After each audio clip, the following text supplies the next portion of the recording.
Hey, here's a notification to preview my first paycheck.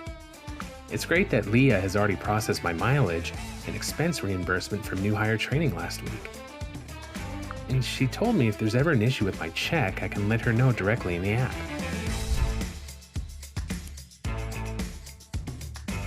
It seems just like yesterday that I was accepting Leah's offer and breezing through my onboarding paperwork, including filling out forms and signing the handbook from my phone.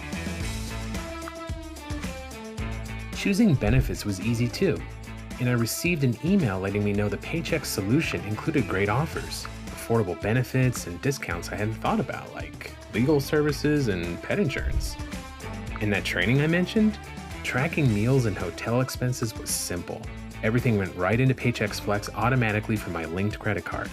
I just added my receipts and done. And I used the app to submit my mileage for reimbursement. This app is kinda cool. I'm impressed. My new company cares about making things easy for their employees, and I feel like that's a sign of good things to come.